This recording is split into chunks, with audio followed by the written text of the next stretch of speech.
Les forces armées de la RDC comptent officiellement 164 864 actifs contre 20 000 hommes pour la République du Congo. Les deux armées disposent des forces terrestres, aériennes et navales.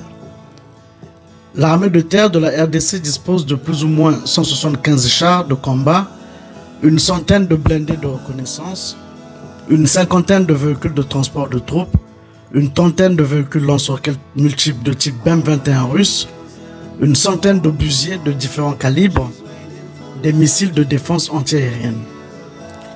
L'armée de terre du Congo-Brazzaville enregistre quant à elle 86 chars de combat et 225 véhicules blindés de combat, une trentaine de véhicules lance-roquettes multiples de type BM-21 de fabrication russe, une centaine d'obusiers de tout calibre, plus de 200 véhicules de transport de troupes et de reconnaissance, des dispositifs russes de type Shilka de défense antiaérienne. Les deux armées disposent respectivement de 41 aéronefs, avions de transport, avions de combat et hélicoptères de combat pour la RDC, contre 13 pour la République du Congo. Les actifs navals de la RDC comprennent 20 patrouilleurs et vedettes contre 13 pour Brazzaville. Le budget militaire des deux armées se présente comme suit. Forces armées de la République du Congo, 133 millions de dollars par an. Forces armées de la RDC, 93,5 millions de dollars par an. L'équilibre budget effectif semble être plus avantageux pour les forces armées du Congo-Brazzaville qui, avec 20 000 hommes à peine, ont un budget supérieur de presque 43 millions de dollars à celui des forces armées de Kinshasa.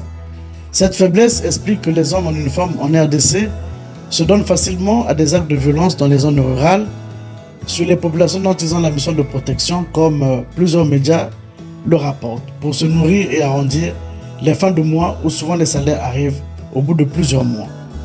Côté tactique et opérationnel, les forces armées de la RDC sont plus outillées que celles du Congo-Brazzaville. En effet, depuis plus de 20 ans aujourd'hui, elles font face à des mouvements de rébellion qui les mettent en première ligne et ont fini par les rendre habiles sur le champ de bataille. Côté discipline, les forces armées du Congo-Brazzaville ont une discipline que leurs voisins envieraient. Avec plus de moyens, le commandement veille à la tenue des hommes avec des moyens qui accompagnent les ordres et assurent une organisation militaire optimum et des plus professionnels. La discipline est la force des armées, dit-on.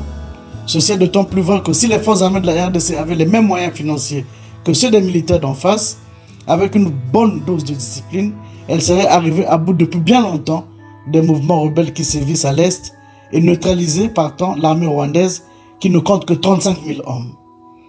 La différence entre les forces armées de la RDC et celles du Rwanda réside dans la discipline. Moins nombreux mais disciplinés, l'armée rwandaise a réussi depuis plus de 20 ans à alimenter avec succès les différentes rébellions dans l'Est de la RDC.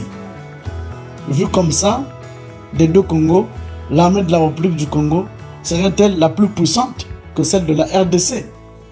La question reste posée.